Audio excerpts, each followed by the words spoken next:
दोस्तों 10 मिनट, केवल 10 minute vector के हर एक कॉन्सेप्ट को 10 मिनट के अंदर रिवाइज करेंगे और पूरे फिजिक्स के अंदर आपको वेक्टर के कॉन्सेप्ट में दिक्कत नहीं आएगा। देखिए, फिजिक्स को समझने के लिए कुछ फिजिकल क्वांटिटीज बनाया गया है। ये फिजिकल क्वांटिटीज होता क्या है? कोई भी क्वांटिटी जिसे आप नाप सकते हैं, तोल सकते हैं, उसे हम फिजिकल क्वांटिटीज कहते हैं। जैसे मास हो गया, लेंथ हो गया, टेम्परेचर हो गया और फोर्स हो गया। ऐसी बहुत सारी क्वांटिटी होती हैं। इन्हीं में से कुछ क्वांटिटी ऐसी हैं जिन्हें बताने के लिए हमें डायरेक्शन की ज़रूरत नहीं होती है, उसे हम स्केलर कहते हैं। और कुछ क्वांटिटी ऐसी होती हैं जिसे बताने के लिए मैग्नीट्यूड और डायरेक्शन दोनों की ज़रूरत होती है, वो वेक्टर होता है। स्केलर क्वांटिटी सिंपल मैथ को फॉलो करता है। जैसे मान लीजिए हमारे पास मास है, तो 2 kg मास और 2 kg मास हमेशा ऐड होके 4 kg मास आता है। लेकिन वेक्टर में ज़रूरी नहीं है कि 2 न्यूटन का फोर्स और 2 न्यूटन का फोर्स जुड़ के 4 न्यूटन का फोर्स आ जाए। जैसे मान लीजिए हमारे पास एक ब्लॉक है, तो ब्लॉक पे अगर हम दोनों न्यूटन को फोर्स, मतलब दोनों फोर्स को आगे की तरफ लगा दें तो यह ब्लॉक आगे जाएगा। लेकिन अगर हम 2 न्यूटन का फोर्स आगे लगाएं और 2 न्यूटन का फोर्स पीछे लगाएं तो यह ब्लॉक कहीं नहीं जाएगा। फोर्स लग रहा है लेकिन ये कहीं नहीं जा रहा है, मतलब फोर्स जो है डायरेक्शन पे डिपेंड कर रहा है। जो चीज़ डायरेक्शन पे डिपेंड करता है उसे हम वेक्टर क्वांटिटी कहते हैं। हमारे पास बहुत सारी वेक्टर क्वांटिटी होती हैं, जैसे फोर्स, डिस्प्लेसमेंट, वेलोसिटी, टॉर्क और भी सारी चीज़ें हैं।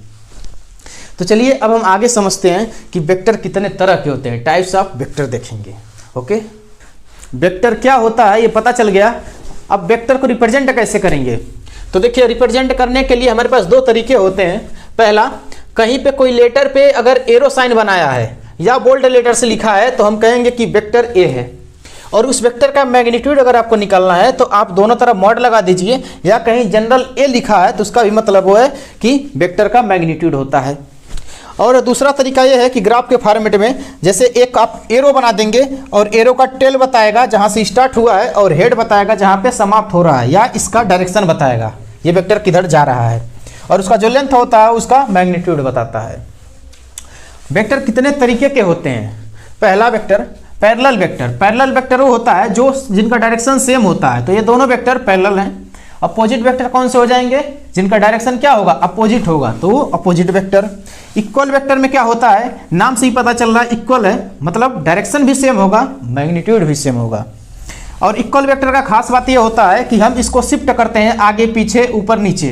बस ध्यान ये रखना है आपको, इसका डायरेक्शन और मैग्नीट्यूड चेंज नहीं होना चाहिए। Equal vector, equal and opposite vector क्या होता है कि ये इनका मैग्नीट्यूड तो सेम होगा लेकिन डायरेक्शन अपोजिट होगा, तो इनका नाम इक्वल एंड अपोजिट वेक्टर हो जाएगा। चलिए और भी तरीके के हम लोग वेक्टर देखते हैं, कितने तरीके के होते हैं। Okay, coinitial vector. Coinitial vector जिनका इनिशियल पॉइंट सेम होता है, ए, बी और सी का इनिशियल पॉइंट सेम है, ये वेक्टर कोइनिशियल वेक्टर हैं। कोप्लेनर वेक्टर क्या होता है?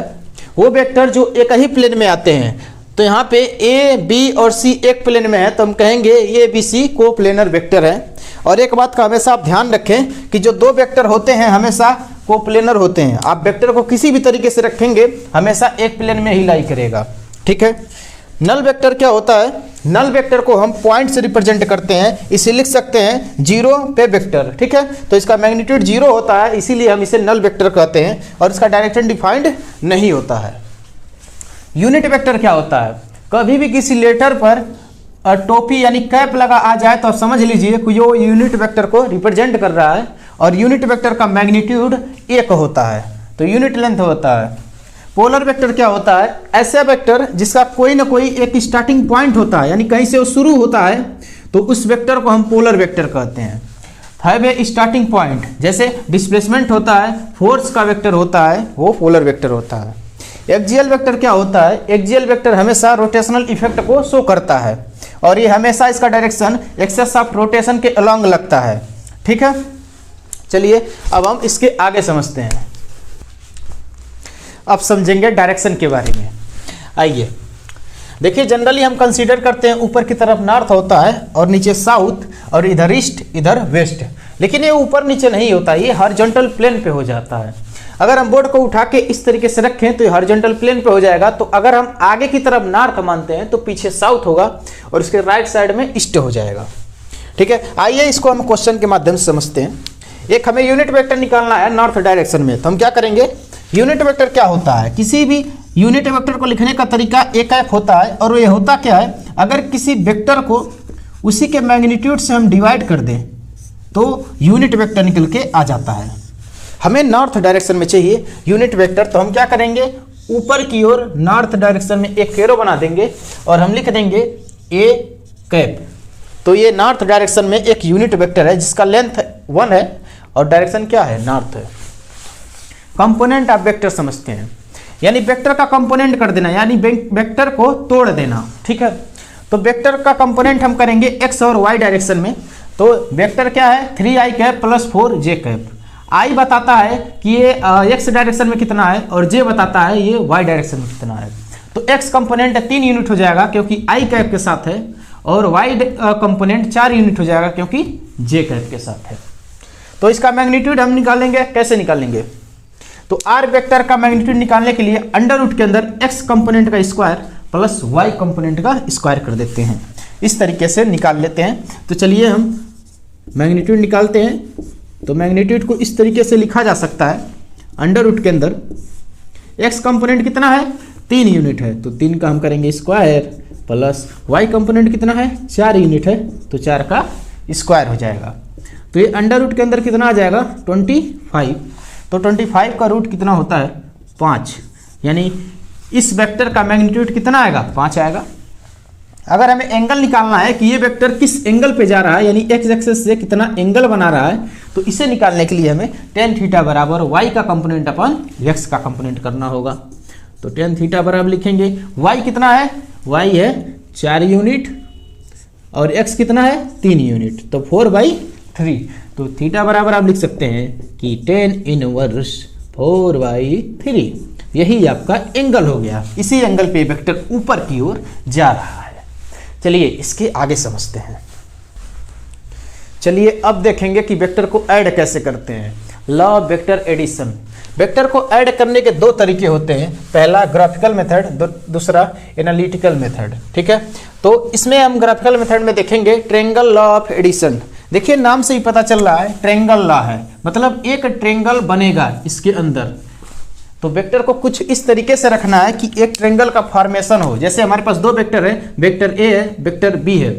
इस वेक्टर को हमने इस तरीके से सजा दिया कि वेक्टर ए शुरू हुआ फिर खत्म हुआ, फिर पहला वेक्टर जहां से खत्म हुआ है वहीं से दूसरा शुरू हो गया है। इस तरीके से अगर एक ऑर्डर मेंटेन करके वेक्टर को हम रखते हैं तो जो तीसरा साइड इन ट्रायंगल को बंद करेगा उसी को हम कहेंगे उन दोनों का वो सम है। तो ए वेक्टर प्लस बी वेक्टर, इन दोनों का रिजल्टेंट वेक्टर, ये तीसरा वेक्टर होगा जो ट्रायंगल को बंद करेगा अपोजिट डायरेक्शन में, ठीक है। अगर ये वेक्टर इस तरीके से इस डायरेक्शन में जा रहे थे तो जो रिजल्टेंट होगा अपोजिट डायरेक्शन में जाएगा। पैरेललोग्राम लॉ ऑफ एडिशन क्या होता है, यानी 2 वेक्टर पैरेललोग्राम के 2 साइड को रिप्रेजेंट करेंगे। वेक्टर ए है, वेक्टर बी है। अगर हम इसे इस तरीके से रख दें, वेक्टर ए को यहाँ पे और वेक्टर बी को यहाँ पे, तो ये पैरेललोग्राम के 2 साइड को रिप्रेजेंट करेंगे। तो जो तीसरा वेक्टर होगा इनके बीच से जाएगा, जो डायगोनल को रिप्रेजेंट करेगा वही इन दोनों का रिजल्टेंट वेक्टर बन जाएगा, ठीक है। ये वेक्टर थोड़ा सा टेढ़ा हो गया लेकिन कोई बात नहीं, यही हमारा रिजल्टेंट वेक्टर है और यही ए प्लस बी वेक्टर को रिप्रेजेंट करेगा। पॉलीगॉन लॉ ऑफ एडिशन क्या होता है, मान लीजिए आपके पास बहुत सारे वेक्टर हैं, जैसे vector A, vector B, vector C. इसको कुछ इस तरीके से हम अरेंज करें कि एक वेक्टर जहाँ से खत्म होता है वहीं दूसरा शुरू हो जाए। जैसे वेक्टर ए है, दूसरा वेक्टर हमने इस तरीके से रख दिया, वेक्टर बी है, तीसरा वेक्टर हमने इसे इस तरीके से रख दिया, ये वेक्टर सी है। तो जो इनका रिजल्टेंट होगा वो टेल से टेल और हेड से हेड की तरफ होगा। तो ये वेक्टर हो जाएगा vector A plus vector B plus vector C. इसको कहते हैं polygon law of vector addition, okay. चलिए अब हम इसके आगे ये समझेंगे कि एनालिटिकल मेथड क्या होता है और इससे हम कैसे मैग्नीट्यूड और डायरेक्शन फाइंड आउट करते हैं। ग्राफिकल मेथड से हमने देखा कि 2 वेक्टर को ऐड करने पर रिजल्टेंट वेक्टर कैसे बनाते हैं। अब उसी रिजल्टेंट वेक्टर का हम मैग्नीट्यूड और डायरेक्शन निकालेंगे। तो चलिए हमने क्या किया है कि 2 वेक्टर लिया है, वेक्टर ए और वेक्टर बी, और इनको जोड़ के हमने एक रिजल्टेंट वेक्टर बना दिया इस तरीके से। अब हम इसमें पाइथागोरस थ्योरम अप्लाई करेंगे। पाइथागोरस थ्योरम अप्लाई करने के लिए इस ट्रायंगल को हमें राइट एंगल ट्रायंगल बनाना होगा। राइट एंगल ट्रायंगल जब बनाएंगे तो यहाँ से हम b को b साइन थीटा और b कॉस थीटा लिख सकते हैं। ये किस तरीके से होता है यहाँ पे देखिए, जैसे मान लीजिए आपके पास एक राइट एंगल ट्रायंगल है, यहाँ पे एंगल थीटा है और ये लेंथ अगर b है तो एंगल से सटा हुआ साइड b कॉस थीटा होता है और इसके सामने वाला साइड एंगल के वो होता है b साइन थीटा। ओके, अब इस पूरे लेंथ को हम लिख सकते हैं a plus b cos theta और ये परपेंडिकुलर क्या है b साइन थीटा है, तो लिख सकते हैं हाइपोटेनियस का स्क्वायर मतलब r का स्क्वायर बराबर बेस का स्क्वायर प्लस परपेंडिकुलर का स्क्वायर। बेस ये है, परपेंडिकुलर ये है, इनको ब्रेक करेंगे तो a square plus b square cos square theta plus 2ab cos theta plus b square sine square theta हो जाएगा। इस तरीके से इन दोनों को इस टर्म को पास मिलाएंगे तो इस तरीके से बन जाएगा और इसकी वैल्यू 1 होती है, तो आपके पास बचेगा क्या, a square plus b square plus 2ab cos theta. Magnitude हो जाएगा r बराबर under root a square plus b square plus 2ab cos theta. आप एंगल निकालना चाहते हैं मतलब डायरेक्शन कि ये रिजल्टेंट वेक्टर किस डायरेक्शन में जा रहा है, तो ये अल्फा के एंगल पे अगर जा रहा है तो ये हो जाएगा परपेंडिकुलर अपॉन बेस होता है तो b sine theta upon a plus b cos theta हो जाएगा। ये परपेंडिकुलर की वैल्यू है और ये बेस की वैल्यू है, आप यहाँ से ग्राफ में दे सकते हैं। ओके, अब देखेंगे कि दो वेक्टर को मल्टीप्लाई कैसे करते हैं। दो वेक्टर को मल्टीप्लाई करने के दो तरीके होते हैं, पहला स्केलर या डॉट प्रोडक्ट, दूसरा वेक्टर या क्रॉस प्रोडक्ट। स्केलर प्रोडक्ट क्या होता है, अगर a को b के साथ हम मल्टीप्लाई कर रहे हैं तो आप डॉट लेंगे तो आप लिखेंगे कि a dot b cos theta. अगर उनके बीच का एंगल 0 है तो मैक्सिमम रिजल्ट आता है, सीधे सीधे आप मल्टीप्लाई कर देते हैं। अगर उनके बीच का एंगल 90 डिग्री है तो रिजल्ट आपका 0 आ जाएगा। अगर उनके बीच का एंगल 180 है तो उनका रिजल्ट होगा मिनिमम माइनस में आ जाएगा। ठीक है, देखिए कभी भी किसी यूनिट वेक्टर का डॉट प्रोडक्ट यूनिट वेक्टर के साथ सेम के साथ लेंगे तो उनका जो रिजल्ट आएगा हमेशा 1 आएगा, चाहे i डॉट आई कैप या j dot J cap k dot k cap हो तो उनकी वैल्यू हमेशा 1 होती है। मान लीजिए किसी जनरल वेक्टर कोई है, उसका उसी के साथ अगर डॉट प्रोडक्ट लेते हैं तो सीधे a स्क्वायर आता है। क्यों? क्योंकि उनके बीच का एंगल 0 होगा और cos 0 की वैल्यू 1 हो जाती है। ठीक है, वेक्टर प्रोडक्ट में आते हैं। वेक्टर प्रोडक्ट क्या होता है, अगर हम a वेक्टर को b के साथ क्रॉस लेते हैं तो आता है कि a क्रॉस b बराबर a b sine theta n cap. n cap ये बताता है कि क्रॉस लेने के बाद जो रिजल्टेंट का डायरेक्शन है वो किधर है। जैसे मान लीजिए हमारे पास दो वेक्टर है, ये वेक्टर a है, ये वेक्टर b है, हमें a क्रॉस b निकालना है। क्या करेंगे, हम a की तरफ हाथ रखेंगे, b की तरफ घुमाएंगे तो जो इनका रिजल्टेंट होगा ऊपर की डायरेक्शन को बताएगा, ऊपर की तरफ जाएगा। तो n कैप का वही काम होता है। तो a क्रॉस b आप निकालेंगे तो a क्रॉस b ऊपर की ओर जाएगा, n कैप उसका डायरेक्शन बताता है। वैसे ही अगर आप b क्रॉस a निकालेंगे तो इसका डायरेक्शन नीचे की ओर आ जाएगा। जैसे b क्रॉस a निकालना हो तो इस तरीके से नीचे की तरफ जाएगा, तो उसको हम माइनस में लेंगे तो a क्रॉस b बराबर माइनस b क्रॉस a हम लिख सकते हैं। और इनका जो मैग्नीट्यूड होगा बिल्कुल सेम होगा, a क्रॉस b माड का b क्रॉस a माड के बराबर होगा, यानी जितना लेंथ ऊपर होगा उतना ही लेंथ नीचे होगा। अगर किसी वेक्टर का उसी के साथ हम क्रॉस प्रोडक्ट लेते हैं तो उसकी वैल्यू 0 हो जाती है, चाहे आई कैप क्रॉस आई कैप, जे क्रॉस जे कैप, के क्रॉस के कैप हो तो इनकी वैल्यू हमेशा 0 हो जाएगी।